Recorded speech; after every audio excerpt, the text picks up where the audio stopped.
Baik, bismillahirrahmanirrahim. Assalamualaikum warahmatullahi wabarakatuh. Jumpa lagi dengan saya di Abil Mahwa Channel. Jadi teman-teman, channel ini merupakan channel pendidikan tempat kita berbagi tentang aplikasi pendidikan Microsoft Office serta tips dan triks komputer. Jadi pada video kali ini teman-teman ya, kembali lagi admin akan mencoba mengupdate ya informasi terbaru seputar perkembangan P3K Guru formasi tahun 2023. Yang mana yang akan kami bahas di sini adalah catat 4 faktor penyebab utama P2 P3 nilai rendah tes CAT lulus ASN P3K Guru formasi tahun 2023. Tapi sebelum kita lanjut teman-teman ya, bagi rekan-rekan guru yang baru pertama kali mampir di channel ini, jangan lupa tekan tombol subscribe dan aktifkan lonceng notifikasinya agar setiap hari Bapak Ibu bisa mendapatkan update informasi terbaru seputar perkembangan P3K Guru. Baik, di sini ada 4 faktor penyebab utama P2 P3 bernilai rendah tes CAT lulus ASN P3K Guru 2023. Langsung saja teman-teman ya, inilah 4 faktor penyebab utamanya. Yang pertama seperti ini teman-teman ya. Yang pertama, jumlah formasi lebih banyak ya. Jadi ingat, jumlah formasi lebih banyak atau berimbang dengan jumlah pelamar P2 P3 teman-teman ya. Itu yang harus teman-teman ketahui. Jadi kalau jumlah formasi lebih banyak atau berimbang dengan jumlah pelamar P2 dan P3. Nah, kalau misalkan jumlah formasinya lebih banyak daripada jumlah pelamar P2 dan P3, maka potensi kelulusannya itu sangat tinggi teman-teman ya, meskipun nilai teman-teman itu rendah. Contoh misalkan ya, misalkan formasinya 20, pelamarnya 5 teman-teman ya. Oke.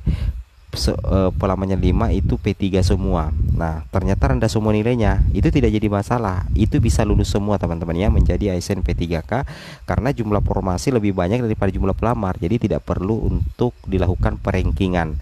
Nah, kenapa bernilai rendah itu bisa lulus? Karena di seleksi P3K Guru tahun 2023 khususnya untuk pelamar prioritas 2 ya dan pelamar prioritas 3 teman-teman, itu tidak ada nilai ambang batas ya, tidak ada passing grade teman-teman ya. Itu yang harus teman-teman pahami. Jadi untuk P2 dan P3 itu tidak mengenal passing grade teman-teman ya, seperti itu. Jadi aman ya, apabila jumlah formasi lebih banyak atau berimbang dengan jumlah pelamar P2 P3, ini yang menjadi salah satu penyebab atau faktor penentu kenapa ada P2 P3 yang nilainya rendah itu bisa lulus menjadi ASN P3K Guru. Bisa jadi di instansi itu jumlah formasinya itu lebih banyak teman-teman, atau berimbang dengan jumlah pelamar baik P2 ataupun P3. Seperti itu kira-kira ya. Itu yang pertama. Yang kedua seperti ini teman-teman ya, pelamar P2 P3 bernilai rendah menang urutan perankingan kategori. Nah, itu yang menjadi yang kedua, itu adalah pelamar P2 P3 bernilai rendah tetapi menang urutan perankingan kategori teman-teman ya. Nah, ini sudah sering kita bahas ya, bahwa untuk sistem perankingan pelamar P3K Guru 2023 terutama bagi P2 P3 itu ada dua, yaitu perankingan berdasarkan urutan kategori, dan yang kedua adalah perankingan berdasarkan nilai. Nah, meskipun P2 dan P3 itu nilainya rendah di tes CAT kemarin teman-teman, itu tetap berpeluang ya, punya potensi untuk lulus menjadi ASN P3K Guru 2023 karena menang urutan perankingan kategori teman-teman ya. Itu yang harus teman-teman pahami dan teman-teman cermati ya terkait dengan hal ini. Seperti itu kira-kira teman-teman ya. Nah, di sini kita ambilkan contoh ya, misalkan ini ya. Misalkan seperti ini, ada satu formasi ya, satu formasi pelamarnya ada 2, ada P2 dan ada P3 teman-teman. P2 ini nilainya anggaplah 400 ya, kemudian P3 ini nilainya 600. Nah, kira-kira siapa yang lulus? Nah, kalau berdasarkan nilai sebenarnya nilai P3 ini lebih tinggi, yaitu ada 600, sedangkan nilai P2 ini cuma 400. Tapi ternyata kalau berdasarkan aturan, kalau misalkan tinggal ini pelamarnya dan tinggal ini formasinya misalkan, maka yang pertama kali mengisi penempatan atau lulus menjadi ASN itu adalah P2 yang nilainya 400 teman-teman ya. P2 yang nilainya 400. Nah, kenapa bisa P2 yang nilainya 400? Kenapa bukan P3 yang nilainya 600? Karena P2 ini menang urutan kategori. Karena urutan kategori dalam mekanisme prioritas penempatan itu mulai dari P1 dulu, P2, P3 dan P4, berarti P2 lebih unggul daripada P3 teman-teman. Sehingga sekalipun nilai daripada P2 itu lebih rendah daripada nilai P3, apabila head to head atau 1 lawan 1 misalkan, maka otomatis yang tetap mengisi penempatan itu adalah P2 teman-teman, sekalipun nilainya 400 ya. Apalagi kalau di P3K Guru 2023 berdasarkan Kemenpan RB nomor 649 tidak ada nilai ambang batas untuk pelamar kebutuhan khusus. Jadi betul-betul murni terjadi perengkingan ya, urutan kategori dan perengkingan berdasarkan nilai teman-teman.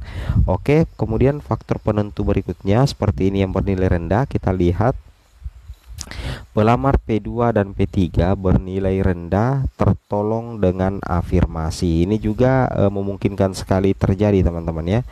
Ini sangat memungkinkan terjadi ya. Di awalnya pada saat selesai mengikuti tes CAT BKN justru mendapatkan nilai yang rendah teman-teman ya, justru mendapatkan nilai yang rendah, tetapi pada saat pengumuman kelulusan atau misalkan setelah pengolahan nilai itu justru mendapatkan nilai yang tinggi. Tiba-tiba nilai yang rendah itu menjadi nilai yang tinggi teman-teman. Kenapa bisa seperti itu? Karena tertolong dengan afirmasi. Misalkan dia punya serdik, nah awalnya setelah mengikuti P2 dan P3 atau bahkan P4 setelah mengikuti tes CAT BKN cuman mendapatkan nilai 414, tapi nilainya tiba-tiba nantinya berubah menjadi 600-an ke atas karena tertolong oleh adanya afirmasi serdik. Kenapa? Karena ketika teman-teman memiliki afirmasi serdik yang linear dengan formasi yang dilamar, maka secara otomatis nanti teman-teman ya, nilai teman-teman terutama di kompetensi teknis itu langsung menjadi 450.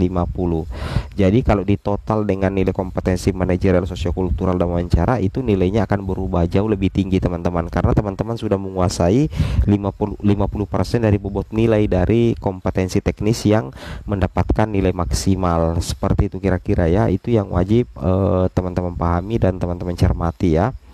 Kemudian yang terakhir, yang keempat adalah formasi jabatan P2 P3 itu bernilai rendah atau tanpa bernilai rendah itu tanpa saingan. Misalkan teman-teman mau melamar formasi jabatan yang sesuai dengan ijazah dan serdik teman-teman, tetapi ternyata formasi jabatan itu tidak ada pendaftarnya, atau hanya teman-teman saja yang mendaftar di situ. Misalkan ada formasi satu disiapkan, hanya teman-teman saja yang mendaftar. Jadi teman-teman otomatis lulus ya, karena satu head to head, satu formasi satu pelamar. Tapi sepertinya ini jarang terjadi sih teman-teman ya, tapi tidak menutup kemungkinan juga sih ya terjadi. Oke, semoga bermanfaat. Assalamualaikum warahmatullahi wabarakatuh.